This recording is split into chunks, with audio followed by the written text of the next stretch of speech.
Hello, everyone. Hello, friends. My name is Waylon Lewis. As you may know, I'm the founder of Elephant Journal, and one of my jobs, one of my many jobs here at Elephant, is probably my favorite job, is I get to introduce and host a whole panoply of beautiful, wonderful, important, caring folks with beautiful, wonderful, caring, and important messages. Today, I have a trio of authors. I believe all three are joining us. Mother, two daughters, Shelia, she'll tell me, Burlock, with her daughters Sylvia and Melissa, and they're the author of Natural Hair, which is about inspiration and tips to love and care for your crown. That is focused on empowering and making friends with and loving your lovely hair for the Black community, particularly, but also talking about Indigenous communities and many of the sort of racial aspects around that in terms of what's beautiful, what's acceptable, what's not, and kind of unpacking that and changing that. We blogged here on Elephant about Chris Rock's documentary years ago, which was sort of eye-opening and awakening for me. And I think we'll get into some of the same issues, but with more depth and actually from women authors. So everyone give a rousing round of applause and welcome to our guests. Hey. Here they are. Hi. Hey, you all. How are you? Good. So is it first major controversial issue, is it Shelia or Shelia? It's Sheila. Ooh, I was totally wrong. That's okay. Sheila. Sheila. Okay, and your daughters, would you like to introduce yourselves? Yeah, I'm Melissa. And I'm Sylvia. Yeah. Hey, good to meet all of you. Yeah, So you too. the first obvious question is, what was it like authoring a book together as a family with your mom? Yeah. Right. It was a really great experience. We're debut authors, so it's been really good to go through this experience with, my mom and with my sister. And it's really how this book started, with us together as a team, kind of walking a natural hair journey together as a mother and daughter team. And so that's how how the journey to the book started, and then that's how writing the book progressed. It was just us together, kind of sharing this debut author experience, just between the three of us. So it's been great. Yeah. Good for you. So, yeah. How was it for you? Is it you're on the right, Sylvia? Yes. Yeah. I think that it's been wonderful to be just a part of this writing team, and then just as a community, and then creating the book together has helped us think about readers creating their own communities to help them on their own natural hair journeys. Yeah. And Mama, what was it? Was it amazing working with your daughters? Was it hard? To me, it is amazing to be in this opportunity to write with my daughters. It's a dream that I always had for myself, and so I think we make a very unique team because we each have our different strengths. We complement each other in our writing styles, and so to work on this first book together has been a great privilege for me. Well, yeah, and it's our great privilege. I think it's so many people getting to meet what the book is about. So many people who maybe look like myself are kind of both part of the problem and also haven't, through ignorance, I guess, haven't given thought to, we just don't know, and we're actively operating out of assumptions that can be harmful. So can you unpack a little bit? Would you be willing to? I'm assuming you'd be willing to write a book about it. Yeah. Well, first, I just want to say, Waylon, thank you for having us on your show. We've listened to some of your podcasts, and so it's exciting to be here. We wrote My Divine Natural Hair, Inspiration and Tips to Love and Care for Your Crown, because we want to celebrate African Americans' natural hair, our Afro-textured hair. And so that was the whole purpose behind writing it, because there's so much in the media about our natural hair, and we wanted to come from the angle of celebrating our hair.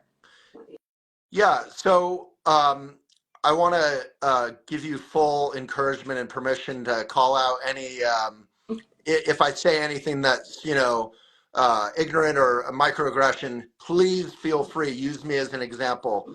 But from an ignorant point of view, and, I think you might have heard the intro. I watched and wrote about Chris Rock's documentary many years ago when he himself had his eyes open to it, having I think a 2-year-old at the time. He was like, what? They're trying to put this like toxic hair mixture or, so can you kind of just lay out the basic, like what are people doing to their own hair in the African American community? And, if they want to do that and they're empowered around those choices, I assume that's great. But celebrating natural hair, like you're saying, is a huge opportunity to save money, be healthy, celebrate your beauty, your inherent beauty. Right. Yeah. Yeah. And I mean, we're not saying that it's wrong to relax your hair, to straighten your hair, to wear extensions, wigs, braids. I mean, the three of us, we've all worn those different hairstyles throughout our life. So what our message is really that we want Black women, just like we've learned to ourselves, to love our hair and the texture of our hair just as much as that wig or that extension, or to love how your hair grows out of your scalp just as much as you would love it when it's permed or straightened, right? So, I mean, we really want to start with that at the center, which is this idea that God created natural hair. He created the way it grows from our scalp. He created the kink, the tight, this coils. And it's beautiful because he said it's beautiful.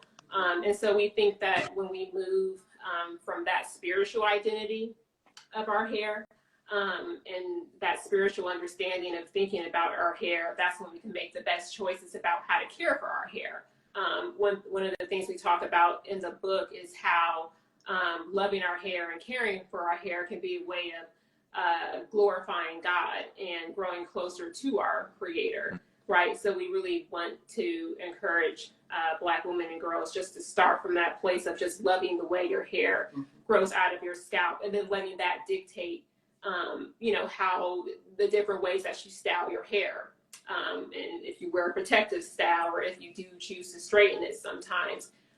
Instead of that coming from a place where you want to conform to Eurocentric beauty standards, or if you want to appear to be professional or beautiful, and instead of, coming from a place where you're worried about what other people are going to be thinking, and even if you're going to be experiencing microaggressions in your workplace just from choosing to wear your natural hair, we don't want Black women to come from that place. You really want to come from a place, we believe, where you know that your hair is like we said, is divine. It's creation, and it's your crown, and to lead from that.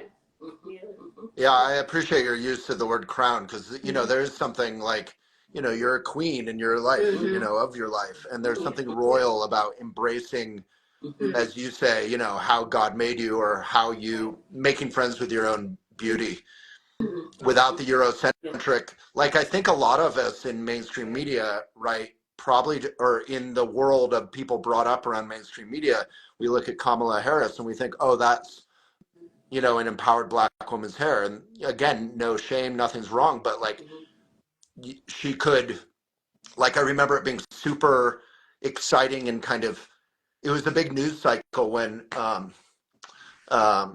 Michelle Obama dared to kind of let it throw out, right?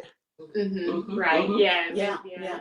Well, our book is divided into 3 sections, and we really want to affirm, inspire, and uplift Afro-Americans, Afro-centric textured hair.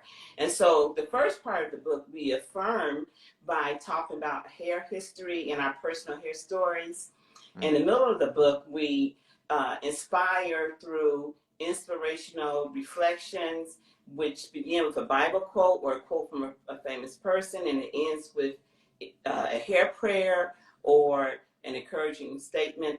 And then at the end of the book, we uplift through talking about self-care tips as well as do-it-yourself tips on how to care for your hair.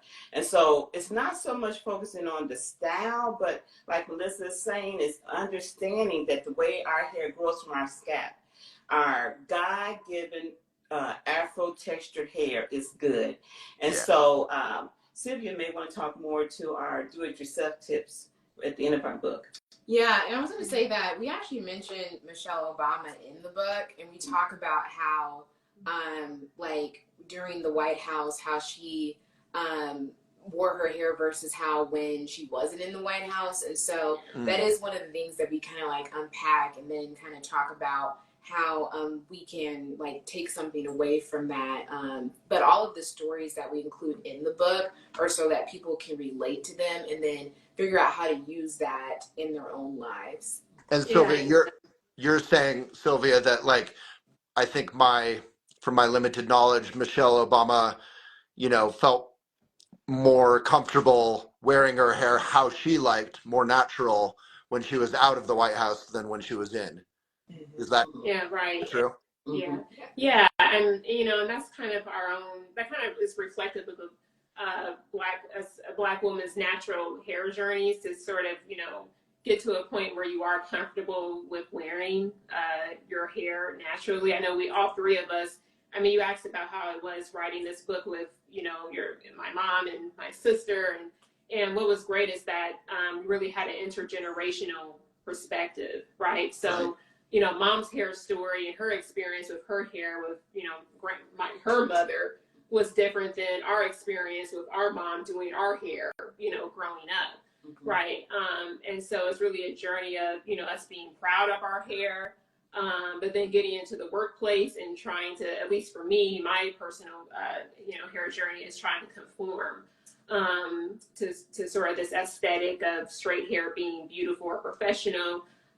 And then having to learn to take care of my hair, my natural hair, and love my natural hair, later on. So, I mean, that's why we talk about, like Sylvia said, different natural hair journeys. We talk about our own, and then we also mention others, but yeah.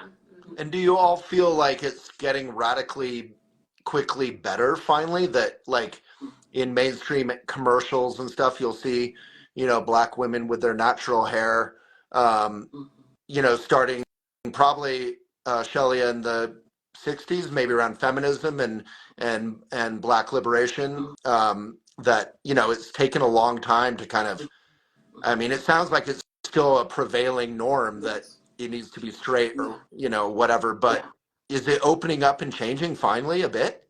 Well, it is, because we do have the Crown Act, and Melissa would talk more to that. Yeah, that's what I was going to say. It's kind of tell us about that. Yeah, it's interesting how you say we definitely do see representation of black hairstyles on TV a lot more today. So you have shows like, like Blackish or Insecure. We just recently watched Sense and Sensibility on Hallmark. I don't know if you and that whole cast was all of the main female characters were black, and their hair was on display. It's like different shows, movies where you do see more representation of us on screen, but then off screen is a different story, right? So even black actors and actresses have talked about how hard it is to get someone on set, a union hairstylist who knows how to work with natural hair. And then, like Mom said, we do have the Crown Act, which stands for Creating a Respectful and Open World for Natural Hair. And that was passed by the House of Representatives in 2022. And it's supposed to prohibit discrimination based on hair texture or hairstyle, right? But even we just recently had a high school student in Texas who, the court upheld the school district's decision to expel him or to suspend him and not let him return to class because he has his hair in dreadlocks. And then you see that so many cases because of the black length. The thing is that his hair is up, his dreadlocks are up, and just in a very neat, professional, nice do. You don't know how long his hair is when it's out of that do. So it's following school code, but still, it's like they want him to cut his hair before he can go to school or something like that. So, and there's just so many other cases. that went viral where, you know, Black people, we could lose our jobs for having our hair natural, or as a student, you could get expelled and not allowed to, you know, walk during graduation or something. So there's still, you know, hair discrimination that we face. And there's this idea that we need to conform or be more American or professional or tame with our hair. So you see the representation on TV, but then kind of our personal experiences, you can still experience anything from like microaggression to outright just it being actually illegal for you to wear your hair the way it grows. Yeah. I don't want to again knock like, you know, the chemical treatments or, you know, the wigs or all. You talk about a lot of that even in your article on Elephant, but you know, can you go into like some of the time and expense that Black women often feel like they need to devote to their, like the chemical treatments that, you know, can you go into some of that kind of culture, like what is involved? And then with the natural hair care, I'm going to assume, I hope that it's easier, that it's more loving to your health and your body, and maybe you save some time. I don't know. That sounds good. Yeah, I think a lot of like relaxers, because they are chemical based, they have been like connected to different types of cancer. So a lot of times what African American women are finding out later is after years of relaxing their hair, not only does it like damage their hair sometimes, but it can also lead to them getting other types of ailments with their bodies because they're exposing themselves to toxic chemicals when they do that. And those Sylvia, those toxic chemicals get on your scalp too, right? Yeah. So our skin is very absorbent in general. And so just like any other part of your body, your scalp is going to be like vulnerable to those chemicals like coming into your bloodstream. Because when we apply things just to like other parts of our body on our skin, it does get absorbed and go into our bloodstream. So I think that when you do switch to going natural, especially now today, there's just been lots of lines of companies who've developed products for natural hair that are readily available, whether it's online or in stores. And so there is more feasibility to being able to do your hair in the natural way. Of course, it takes research. It takes more work to kind of understand your hair texture, because usually when you're getting it straightened, there's the holding of somebody else doing that for you. Right. And so when you get back in touch with your natural hair, like we talk about in the book, we talk about salon chair sessions, and those sessions talk you through how you can get in touch with your hair with taking care of it yourself. And it does become more practical in some ways and more easier once you kind of begin to develop a system that works for you. But it's really about taking your hair back from the stylist or beautician or whoever's relaxing it, and then getting in touch with it and like beginning to do it yourself. And eventually, hopefully, maybe now, hopefully, you could find salons that, like you were saying, someone was saying earlier, that know about natural hair care, and you could have that experience of community, you know, getting massaged or, you know, chatting in a natural, healthy way without the chemicals and all that. So do you have tips that you wish like all your friends, your community knew? Just a few basic, like, not just practical hair care tips, but like how to make friends with your own God-given beauty. Yeah, I think like in the book, like at the back of the book, I talk a lot about just different like oils and different treatments that you can use.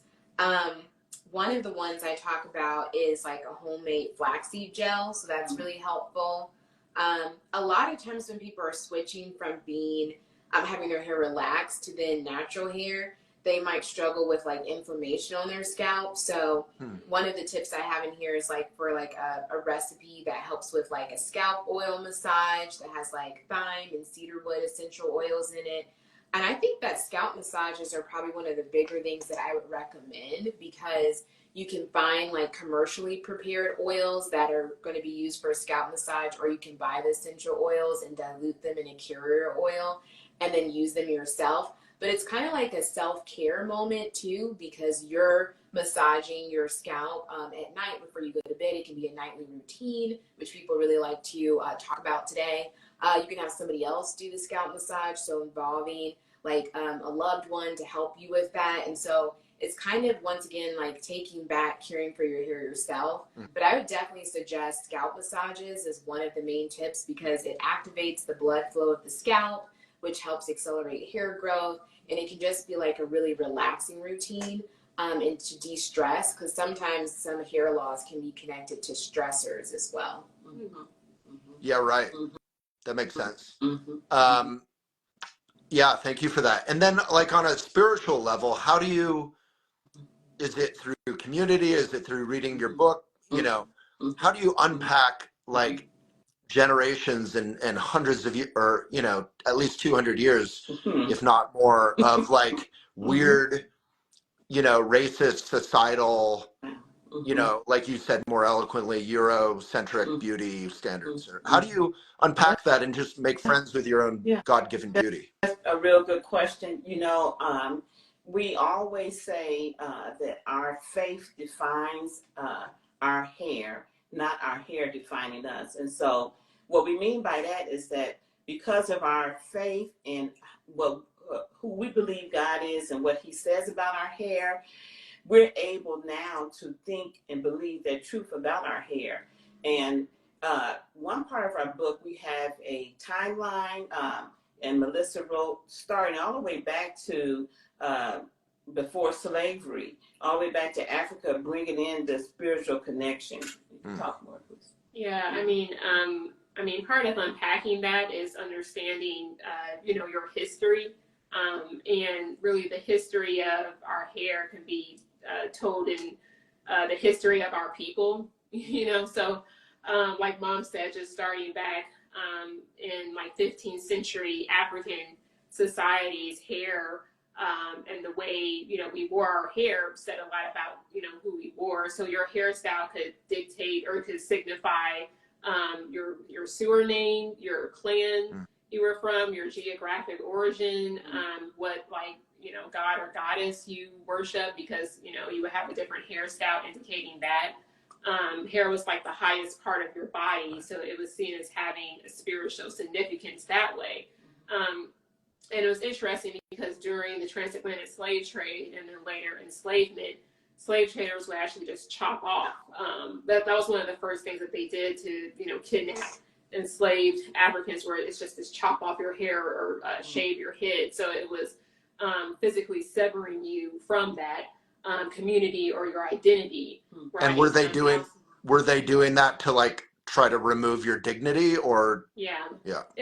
It was both. It was supposed to be meant to demoralize you, and then also to take just to try to. It's an attempt to strip you of your identity, right? Your unique identity, your beauty, your pride, and just to turn you into something that was anonymous, something that was a thing, right? And then even during enslavement, Black women, we would cover our hair with the slave rag. We didn't have the materials to do our hair, so we could get scalp diseases and things like that. Even a lot of times, cutting the hair was this form of punishment. So, like for instance, a lot of times, like a slave or a plantation mistress would just chop off the hair of an enslaved Black woman if she thought it was an object of jealousy, right? But then our hair was also a means of resistance. So Black women, we would braid maps to freedom into our hair, or just hide seeds in our hair to use later, right?